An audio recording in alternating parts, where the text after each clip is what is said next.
Welcome to Storycraft Portal. Here, we bring you gripping and mysterious real-life stories. Cases that are not just investigations, but puzzles that keep you thinking. Today, we present the mysterious case of Heather Elvis, a young woman who vanished without a trace on a cold December night in 2013. Her car was found abandoned near Peachtree Landing, but Heather herself was never seen again. Suspicious phone calls, a secret affair with a married man, and one final call, all of it makes this case even more chilling. But the real question is, what happened to Heather Elvis? Was she kidnapped, or is there December 17th, 2013, started like any other day for 20-year-old Heather Elvis. She worked a shift at a local restaurant in Myrtle Beach, South Carolina, laughed with her coworkers, and went home. But something was different that night. Heather had recently been trying to move on from a secret relationship with Sidney Moorer, a married man nearly twice her age. His wife, Tammy Moorer, had found out about their affair and wasn't happy. That night, Heather went on a date with another man, hoping to start fresh. They went out for dinner, and by midnight, he dropped her back home. Everything seemed normal until 1:35 a.m. Heather received a call from Sidney. What did he say? Was it an apology? A warning? No one knows for sure. But after that call, Heather got in her car and drove off. By morning, her car was found abandoned at Peachtree Landing, an isolated boat dock. Her phone was off. She was gone. What made Heather leave her home in the middle of the night? Was Sidney involved? Or was someone else waiting for her at Peachtree Landing? The mystery had just begun. The morning of December 18th, 2013 started with a mystery. Heather Elvis's car was found at Peachtree Landing, a quiet, isolated boat dock in Myrtle Beach. The car was locked. The keys were missing, but Heather was nowhere to be found. When police arrived, they saw no immediate signs of struggle. No broken windows, no blood, no scattered belongings. It was as if Heather had simply vanished in a thin air. But something felt off. Why would a young woman drive to such a remote area alone at 2 a.m.? And if she left willingly, where did she go? Investigators checked her phone records and found something chilling. Heather had spoken to Sidney Moorer multiple times that night. At 1:35 a.m., he called her. By 1:44 a.m., her phone activity stopped forever. Heather's family and friends were desperate for answers. Posters were printed, social media campaigns were launched, and search parties scoured the area. But there was no sign of her. Did Heather leave with someone? Was she taken against her will? Or did something even more sinister happen at Peachtree Landing? The case was no longer just a disappearance. It was a race against time. As investigators dug deeper into Heather Elvis's disappearance, her phone records became the first major clue. The night she vanished, there was one name that appeared again and again: Sidney Moorer. Sidney, a married man nearly twice Heather's age, had once been involved with her in a secret relationship. But when his wife, Tammy Moorer, found out, things took a dark turn. Tammy forced Sidney to cut ties with Heather, changed his phone password, and even made him get her name tattooed on his body as a sign of loyalty. She also began harassing Heather, sending threatening messages and mocking her online. SOY. After weeks of no contact, did Sidney suddenly call Heather at 1:35 a.m. on December 18th, 2013?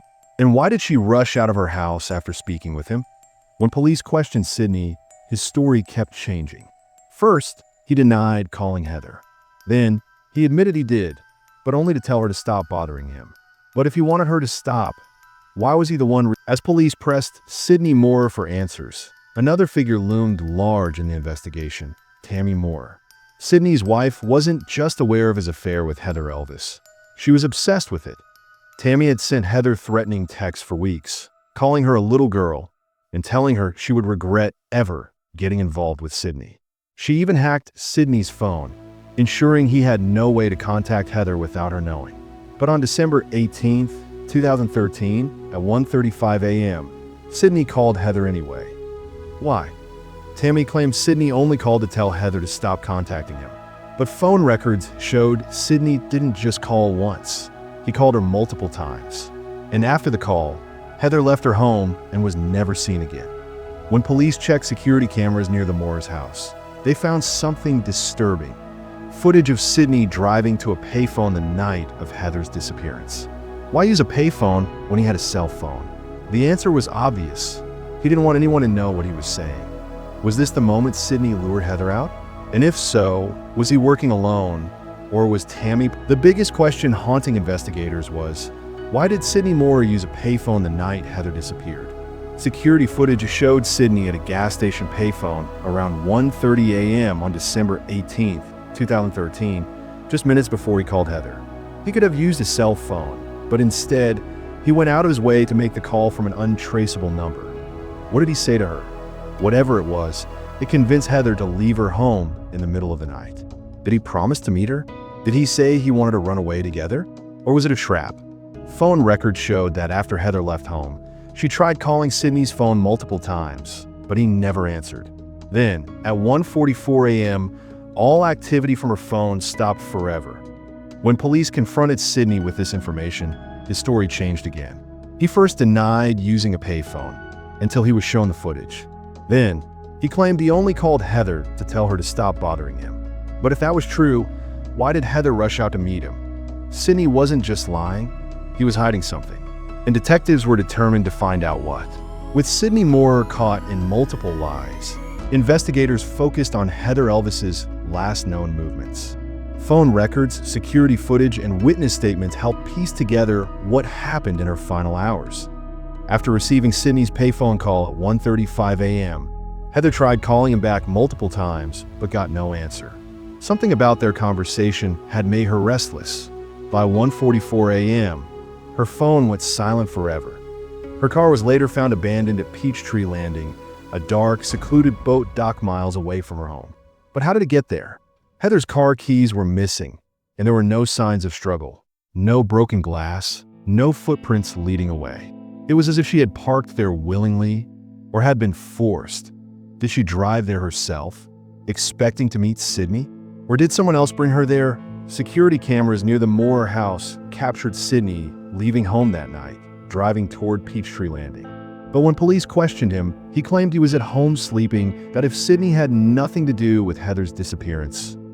As investigators followed the trail of Heather Elvis's last movements, their focus turned to a crucial piece of evidence: Sidney Moorer's truck. Security footage from the early morning of December 18, 2013 showed Sidney's black Ford F-150 truck driving toward Peachtree Landing, the same place Heather's car was later found. But Sidney had told police he was at home sleeping that night. Caught in a lie, Sidney changed his story again. He now claimed he had gone out to buy a late-night drink from a convenience store.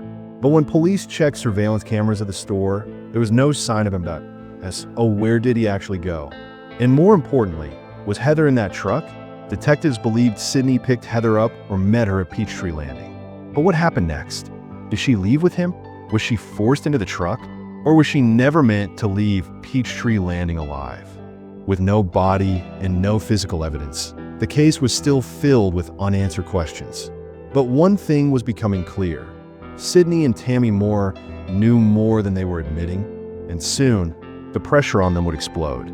As the investigation into Heather Elvis's disappearance intensified, detectives turned up more disturbing evidence against Sidney and Tammy Moorer. Phone records revealed that Sidney's cell phone had been near Peachtree Landing around the time Heather vanished. But when police asked him about it, he kept changing his story. First, he said he was home. Then, he admitted to using a payphone. Then, he claimed he just went out for a late-night drink. Why so many lies? Meanwhile, Tammy Moorer's behavior was becoming more suspicious. While her husband was under investigation, she made bizarre posts on social media, mocking Heather's disappearance. She called Heather a psycho whore and claimed she and Sidney had been in Florida the night Heather went missing. But phone records proved otherwise. What were they hiding? Despite mounting suspicion, there was still no physical evidence linking the Moorers to Heather's disappearance. No body, no crime scene, no proof of what happened. But investigators were convinced.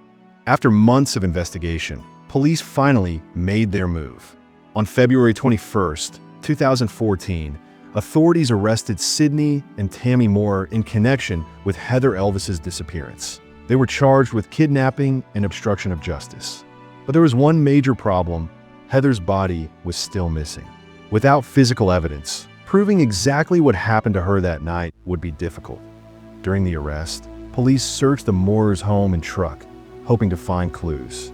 Inside, they discovered a surveillance system that had been mysteriously erased the night Heather vanished. What were they trying to hide? The community was outraged.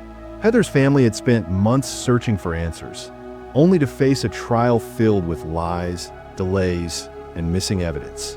Tammy, in particular, mocked the case online, insisting they had nothing to do with Heather's disappearance. But investigators believed Sidney lured Heather out that night, and that she never made it out of Peachtree Landing alive. As the trial began, prosecutors painted a chilling picture. Sidney Moorer had lured Heather Elvis to Peachtree Landing, and she never made it out alive. But without a body or clear forensic evidence, proving murder was nearly impossible. The case focused on the lies, the erased security footage, the deleted phone records, and the undeniable fact that Sidney had been in contact with Heather the night she vanished. During trial proceedings, Tammy Moorer's controlling behavior was exposed. Witnesses testified that she had forced Sidney to end the affair, monitored his phone, and even handcuffed him to their bed at night to keep him from cheating again. Her hatred for Heather was no secret that, in 2016, Sidney was convicted of obstruction of justice, but later retried for kidnapping. In 2018, both Sidney and Tammy were convicted of kidnapping Heather Elvis and sentenced to 30 years in prison. But one question remains unanswered. Where is Heather Elvis? Despite the convictions, her body has never been found. To this day, her family continues to search for closure, refusing to give up hope that someday they will finally bring her home.